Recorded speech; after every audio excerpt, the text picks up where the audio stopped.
Welcome to episode 7 of What's Trending with myself, Adrien, and Nolan. We have some exciting companies to talk about today and some pretty cool trends, in my opinion. Today we'll be covering Formula One and F-Wonk, Ticker, Plus, Duolingo, and Celsius, and finally Bitcoin, just because all of these businesses have some level of catalyst or something going on with them that's really interesting and all relates to kind of social media trends and abnormal potential performance for these brands. So I think we'll have a lot of interesting things to cover today. And also, I know with myself and Nolan, there's been some big things going on in our lives. I guess I'll start with the less significant one, which is for Ticker Trends, we've been starting some KPI predictions. So we're actually anticipating certain metrics that companies are reporting. And you can kind of track those on Twitter if you're interested in following the accuracy of our predictions and how some of those things will play into the market. But then I know with Nolan, he has some news as well. Yeah, I mean, I talked about it the last few videos, but my wife and I on Mother's Day welcomed boy number two. So our 3-year-old's now a big bro, and we have another little bro around. So things are going well. Wife's good, baby's good. Sleep and haircuts and cool dad core style, rocking it pretty hard. But the market's looking good. So I feel like the last time around, I haven't looked. I just remember I think things were just every day. I think the market was dipping 3 years ago. The baby arrives, and I'm like, how am I going to pay for this? It's nicer to check, and things are been greener, at least. So, but yeah, let's dive in. Yes, it is definitely a massive difference now between our last episodes in terms of where the market is at and the tariff risk. So yeah, I think now we have the opportunity to finally talk about some catalysts which are less government related for some of these businesses. And the first one we'll start with is Formula One, and I guess I'll just give a rundown of some of the catalysts and things that are going on with this brand. And here I've just pulled up the web traffic for the Formula One website, and you can see that they're having a strong season. But just starting at the beginning of why this is happening, first off, Formula One has kind of had this reputation of being a competition where there have been some seasons that have not been very close in terms of who's going to win. Sometimes in the first couple of races, or I guess towards the beginning of the season, there will be one kind of dominant racer, one dominant team, and that will be obvious for the rest of the season as to he's just going to keep dominating and he's going to win the whole thing. But apparently this year there's been more closer races, more of multiple racers and teams that have been winning. I think even one team that has kind of previously been an underdog has had stronger performance. And so this has kind of cultivated more interest from the viewers' end of tracking Formula One and seeing what's happening with this brand. And then combined with that, there have been many other things as well, such as they've completed their acquisition or are kind of in the later stages of the acquisition now with MotoGP, which I think is interesting for multiple reasons, which we can go into later. Also, they had a new season of Drive to Survive, which has done exceedingly well, where it was kind of a little bit declining for each subsequent season that was being released. And then now this year, I think also with the closer races, there's just been more interest in the Drive to Survive season that was launched this year.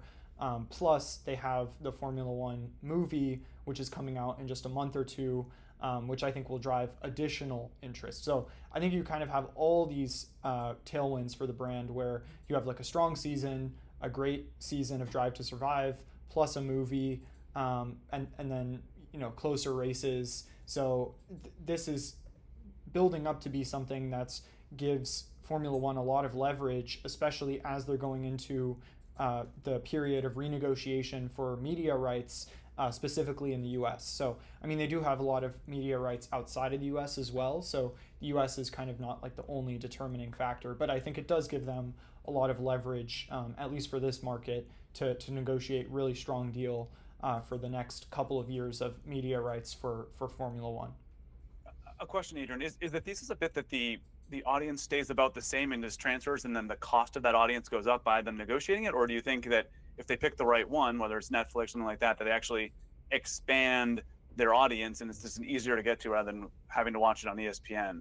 Mm. Or Yeah, the two. well, I think it's dual-sided for the negotiations of the rights. I think they have a lot more leverage going into this negotiation session for just maximizing what the cost will be for these rights, just because they can reference like a strong season and a lot of interest. So maybe people like Netflix and those streaming platforms will be willing to pay more for it. And then also, I think, like you said, there will be a lot of synergy potentially. I mean, I would personally root for a Netflix deal because I think it just makes sense where if they have that Drive to Survive seasons up on Netflix and the live media rights for it, I think that would just be really strong for them. But I know that, for example, ESPN, which was the previous rights holder for the U.S., they already said that they're not going to renew for the next renewal of it. And my personal view on that is potentially just because it's going to cost too much.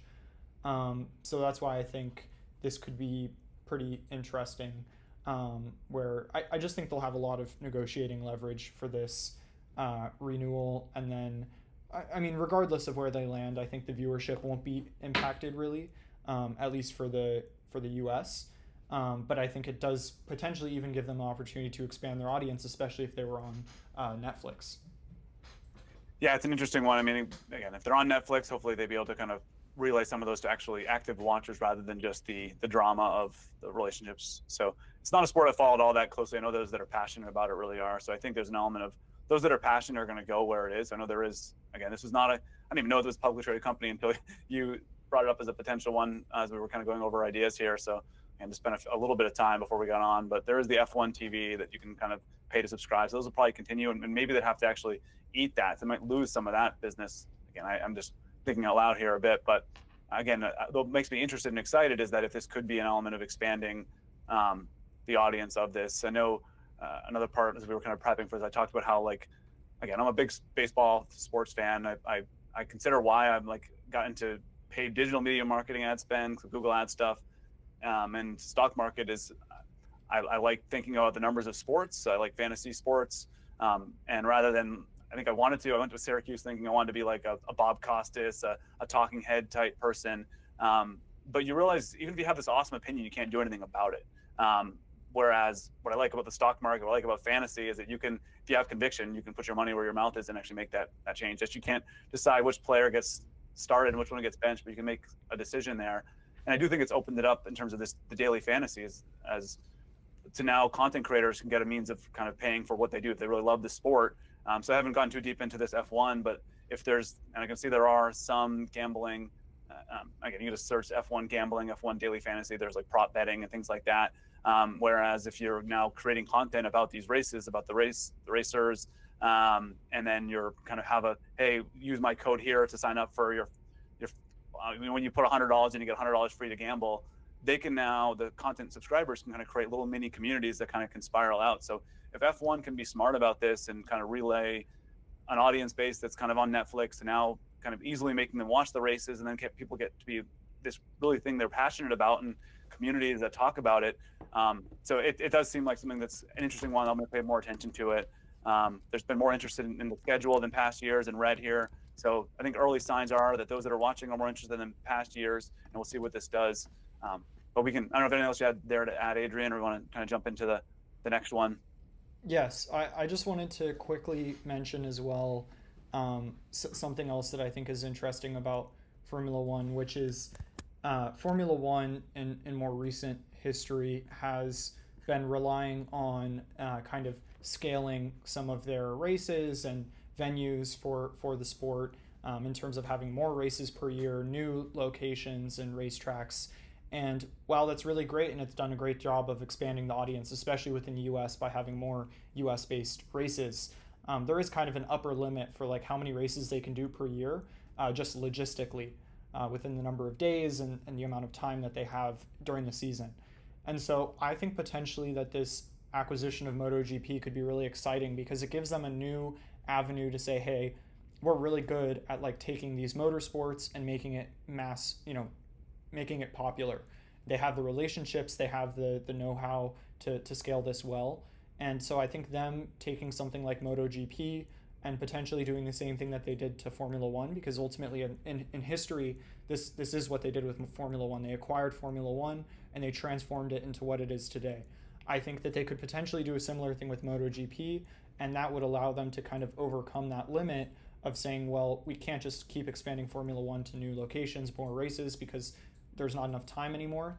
Logistically, we can't just keep doing more races, but they can take MotoGP and they can have that as something that maybe they could scale to a similar level and have like basically double the potential of scaling these two entities now. So that was the other thing I wanted to mention for MotoGP. I thought that it could be pretty interesting to track how that does post-acquisition for them. Yeah, I heard it mentioned, and I mean, I told you I listen to the All In podcast each week, and I know they were talking about it as well in terms of a destination type event, whether or not you actually want to watch the cars whiz by you. Yeah, there's the actual in-person event that's exciting, and then if you can get people that are in big urban areas, and whether it's Miami, Vegas, etc., to now get a little extra attention on it.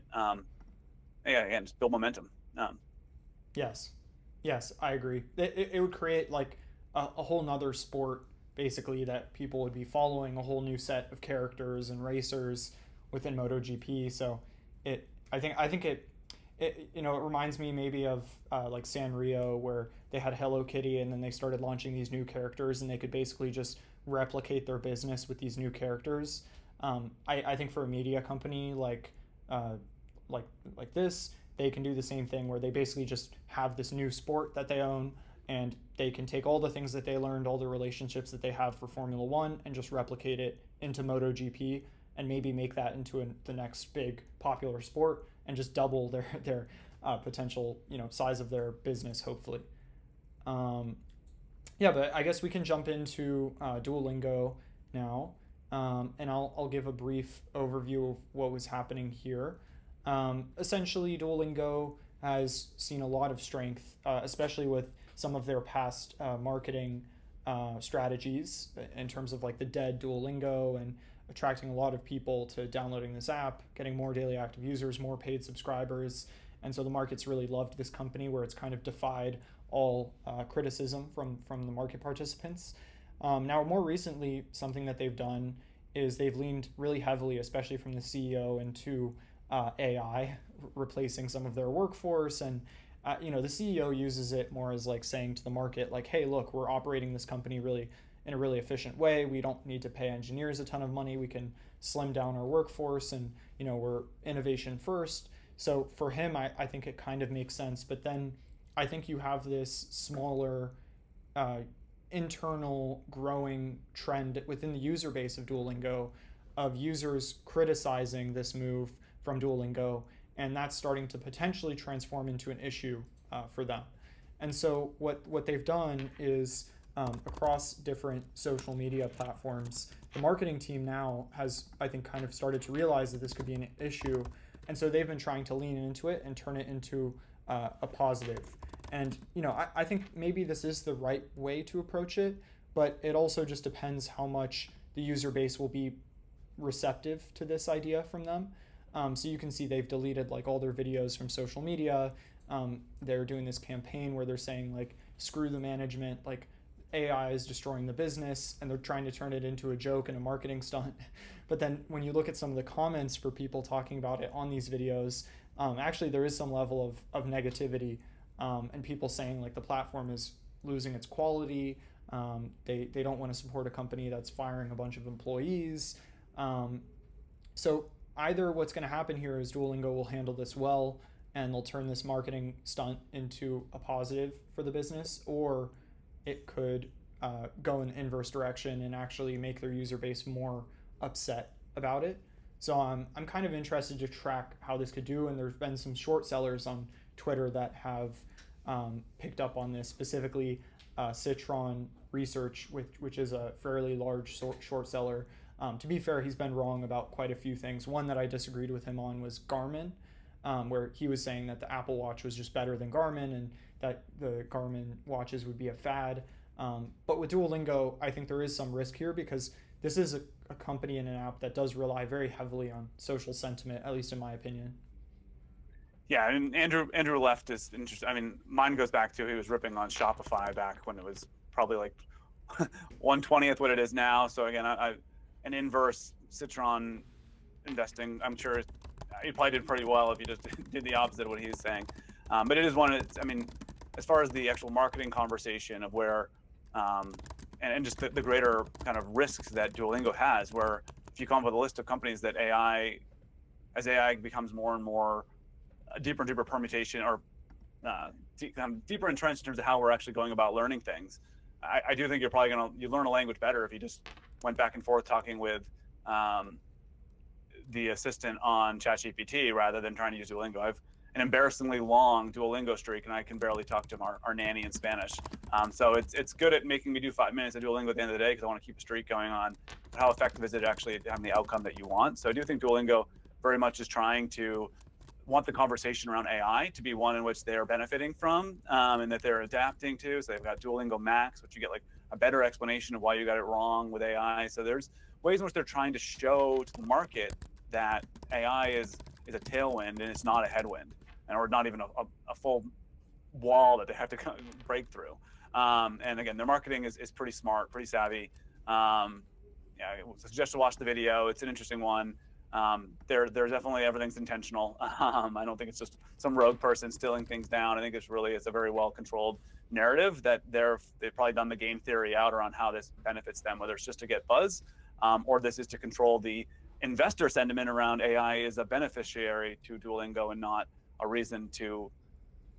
I decided at the end of the year to buy the paid annual version. I finally did it because it was whatever, they knocked half the price off at the end of the year, whatever it was, and I don't have to watch the ads. But it's an interesting one over how they're kind of growing a base through a means of addiction. So I don't want to get too preachy, but really it is. I mean, their product really is addiction rather than anything it is learning. I don't know if they'd agree with that sentiment, but yeah.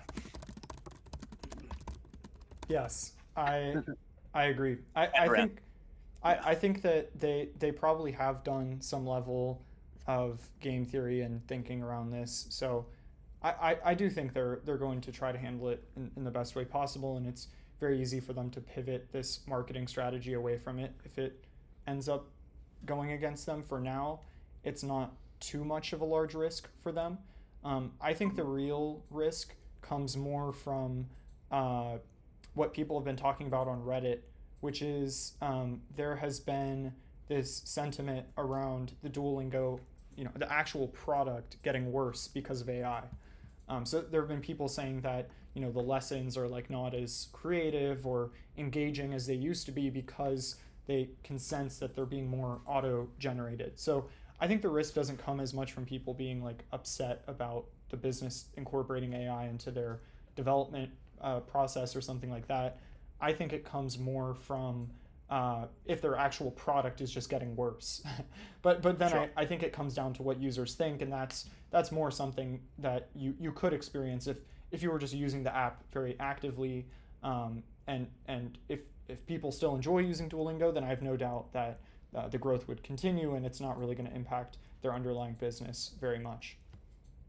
Yeah, I know on a Dumb Money episode recently, I think Chris talked about how like the news of, I guess some languages they didn't have, they were able to spin up basically full courses and fraction the amounts of cost. I mean, there's lots of ways in which it's not entirely complex. Yeah, once in a while there's a witty, probably human that wrote how to do the language lesson, but really how much of this needs to be done by some contracted person versus, again, the means of which they're learning is through patterning, and they are trying to figure out where I make the same mistake every time and then try to give me, okay, he keeps messing this part up here. Let's give him lessons that kind of help to kind of bolster this weakness. So it's a company that needs to be adopting AI. They need to be going off of it. And we'll see what the sentiment is. And like I said, if it gets to be a worse product, that's really what they have to be focusing on. And I think there's another rant that could go on around in the world of marketing. People have been working on how do we get more visibility to the product, when really I think what's going to matter is how do you come up with a better product. So when people start prompting and going back and forth with ChatGPT or Perplexity, et cetera, and you're asking about why to buy this dog food or that dog food, you're going to have essentially infinitely informed consumers of every product. So it's either how do you make your product better, whether you produce it at a more efficient way, and you can pass that savings along, or you actually have made the product better to a greater number of them and then told that story in marketing. But it is an interesting one where if what they sell is the ability to learn, if something else surpasses it, with the element of being sticky, which they've done a really good job of making this sticky and gamified, Right. we'll see what goes on from there. Right. The thing about Duolingo is it's not like again with Citron research. There, sometimes in some of his short reports, there's an element maybe of like knowingly misunderstanding the business, but because ultimately he's just trying to sell a story. But I think the very obvious thing with Duolingo is that um, they, like you said, it's not just about having the best language learning app. Like there might be some other application that's 10 times as good at teaching people languages, but it's about the gamification of it. So Duolingo's a game. It's not necessarily like, I mean, they market themselves as an education company, but it's a gaming company to some extent. So I think that's the most important element of it is, are users satisfied and having fun using the app? And then as long as they are, then it could always beat out someone going to like ChatGPT and saying, teach me Spanish. Like that's never going to beat the ability of Duolingo to gamify and make it more engaging for the user, and more addicting versus like going to ChatGPT and or going on YouTube and searching like how do I teach me how to learn Spanish. So like it's never going to take over unless people just don't like the game anymore, which of Duolingo. I think we could jump to Yeah. Celsius now as well. So Celsius, the main thing I wanted to focus on was this acquisition of Alani. For those who aren't familiar, Alani is a more female-focused energy drink brand. They have like these bright-colored energy drinks plus some like protein supplements and protein drinks, protein bars. I think even some powders that they sell as well. So Alani's a pretty great brand. I think it's been operated well. And what's interesting is this month, at the end of this month, May 2025, Celsius will be having a call with investors to explain to them how to model out and understand the performance of Alani going forward.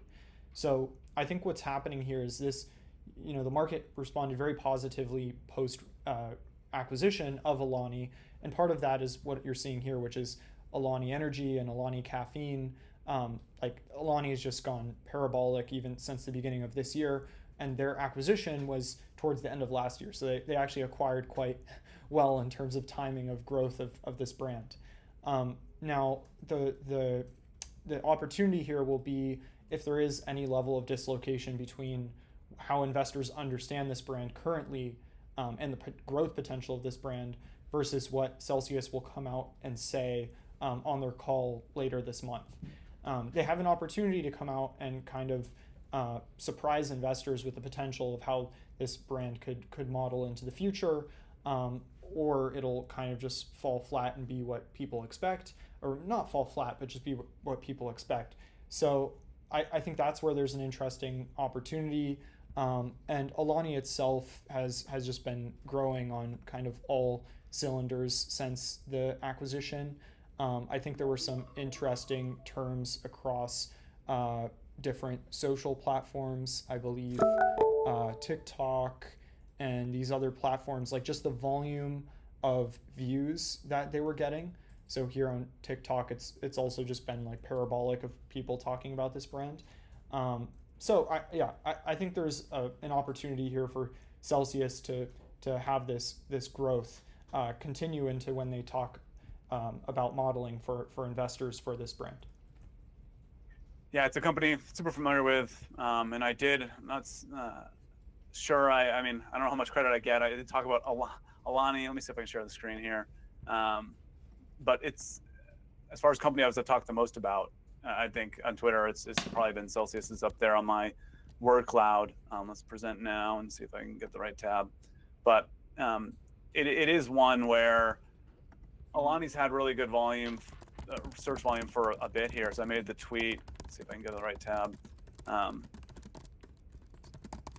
yeah, I made a one here of like, been out of Celsius for a long time. Still think Alani new has traction and is not making Celsius Pass any easier. So like it was back then. I mean, it was the rate at which Alani was taking off was kind of to a degree in which, like, the Alani and caffeine's been the main area. So I'm jumping around a little bit here in my head, but so Monster and caffeine has kind of been a bit of my North Star around kind of using search volume as a means of gauging kind of where people are at. And so I know, as far as I think it has been referenced at one point in time, was the greatest yielding stock on the market was Monster. And again, I've said my age, like in college in 2009 when I was graduating, like I'd look at the back of a Monster, see how much caffeine it is, and they don't make it that easy. So people would Google how much is the caffeine. So Monster and caffeine. I think people do that simply with all these ones, where they'll do a quick Google search for the word caffeine and that. And Alani's been really taking off. And if I can kind of update and share this tab instead here. So like, I mean, Alani and caffeine has been kind of really ramping in blue much more than Celsius and caffeine has, which has actually been kind of losing some ground relative to the Monster and Red Bull. So it was a smart move. I don't know how much they kind of saw the traction they had and said, hey, let's jump in there and jump on that train. But it's an interesting company. And it seemed like, again, a well-executed, well-timed acquisition. And we'll see where they go from there. Again, was it just simply a defensive play or some kind of way in which they can kind of, I'll be curious what they say in this call around kind of how to model out and see what's going on. But obviously it's back to the word addiction. I mean, caffeine is quite addictive. And if they can kind of have some brand loyalty to that, whether it's female or otherwise, if that's the way in which you can kind of land and expand, they should be in, yeah, we'll see where it goes from here. Right. Yep. The key metric to look at, especially when they're talking about modeling and just going to the future for Celsius, will be the combined market share of these brands. Really, that's the thing that has to keep increasing, because as much as Alani can grow, you know, I think we talked about this maybe last time, but as much as Alani can grow, it can't be at the sacrifice of Celsius's growth. So yeah, that's where I'd be interested to see how they talk about that on this modeling call as well, especially with the more recent growth of Alani. So yeah, I'm gonna keep an eye out for that. And I think as the last one, we can jump quickly into Bitcoin, just because we don't have much time here. But Bitcoin obviously has been reaching all-time highs. I think we're above $110,000 now. So Nolan, you could start off with some of your views on that. Yeah, I mean, again, we talked again, comparing notes. It's that it doesn't feel like retail's been all that involved in this. Whether that's I mean, from my perspective, I think that's a bullish thing there. Or if you just do, whether it's those that are actively in, so you can search people doing a search for Bitcoin price, BTC price, and those are the ones that are looking at the price action, which obviously you want to really clearly isolate that from just more general on Bitcoin. But if you search the where to buy Bitcoin and Coinbase, is Coinbase safe? Like these kind of more gateway entry terms that if you kind of get yourself in the mindset of the first time you purchased crypto, these are the types of queries you made. Those ones are just, they're nowhere to be seen in terms of the levels, even this last bull cycle, and nowhere near from the 2017 one. So again, retail can push this thing quite a bit. I know you can come up with some pretty crazy valuation things if you think it's going to replace gold as a store of value. I mean, there's lots of ways, lots of theses. You could decide how much what Bitcoin is, whether it's Chris Camillo's around boomers are going to eventually pass away and the money's going to go to the younger generations. The younger generations can put some of that wealth into crypto as opposed to gold. So there seems to be a lot of, again, I've had a long-term Bitcoin position. I'm not going to say how long, but it's something I'm very heavily invested in. But also kind of intentionally over the years realized, especially just not to look at it. But it does seem like the short-term price action on Bitcoin seems to be something that's optimistic about. Said that before, and things haven't worked out well. But it just seems like it's a limited supply asset that's increasing demand, and we'll see what happens from there. Yep. Yeah, I agree. I think with ultimately the tariff uncertainty, I think is what worked well in strengthening people's view on Bitcoin. I think maybe potentially a long time ago, one of the views that I had was that Bitcoin would not be as much of a, maybe, I mean, to some extent it might be like an inflation hedge, but I always thought it was like more of a hedge towards reserve currency status. And so I think in my personal view, like the institutional movement into cryptocurrencies was more, or not cryptocurrencies in general, but Bitcoin specifically, is more on that level of potentially people moving or identifying more risk in the reserve currency status of the U.S. because of the tariff negotiations. And just like geopolitical uncertainty. So I think that's what could have been benefiting it. Um, but ultimately, I think that it will. Yeah, I mean, it's been very interesting that this is not retail interest. And I know I've seen things about the volatility profile of Bitcoin and how options are priced. And what's always interesting about it is like the volatility profile of Bitcoin is evenly distributed to the upside and the downside, whereas most businesses kind of are biased towards the downside as a way to hedge risk. So essentially, investors identify Bitcoin as having like high potential upside and also high potential downside, and it's almost like evenly distributed on the probability of both ends because it is just a supply and demand like asset. So I think it'll be interesting to watch that, and potentially going into the future, if there is more inflation or more risk taking, then this would be a really great asset that potentially people could go into increasingly, if like there's more money printing or if people really jump into risk taking again, then I wouldn't be surprised if Bitcoin made new highs continuously. Yeah, I mean, mapping Bitcoin's price action to search volume is always an interesting one in terms of like as the price goes up, there's more search interest. You kind of like have to normalize a bit. But yeah, I mean, as a hedge to reserve currency status, which I know there's lots of conversations about the U.S. debt. Again, I'm not a macro guy. Don't pretend to be in any way there, but there just seems to be so many ways in which, whether it's to replace gold, to replace the U.S. dollar. Yeah, just again, I'm still. We've been talking a little bit about, I know you gotta jump here, like these are kind of these macro things going on, is that boomers have a lot of money, millennials, what I'm in, do not, and then the millennial generation is kind of split into, did you buy a house before or after COVID or not? And so our generation that I'm doing, at least my generation, is going to be two separate pieces of did you buy it or did you not? Like my wife and I are fortunate. We didn't buy a house, but we've done pretty well with other financial decisions. So like, but my friends that don't have houses, I don't know what the heck they're going to do, a regular job and that. So it's going to be a very interesting one in terms of the role in which crypto is here.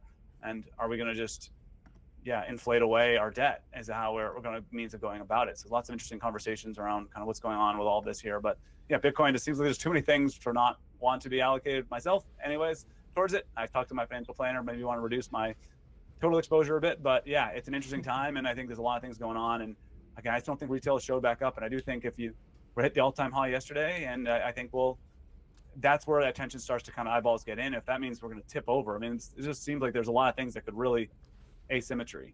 Just seems to be a word I keep in mind when I assess my Bitcoin allocation myself. Yes, I agree. Awesome.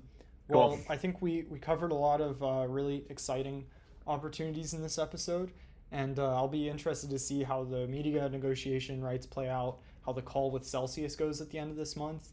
And then also to see if this Duolingo controversy is kind of just a nothing burger, or if it blows up into something bigger. But beyond that, I'm sure potentially even by the next episode, we'll know some of the answers to that. Yeah, thank you all so much for watching. In the comments, ideas on things to talk about, feel free to again, Discord. Adrien, you're much more active than I am when I've got a crying baby and got maybe 4 hours of sleep spread out over 3 different feeds last night. But reach out to us. It's an exciting time, and thank you guys for watching. Awesome. Thank you so much. See ya. Bye.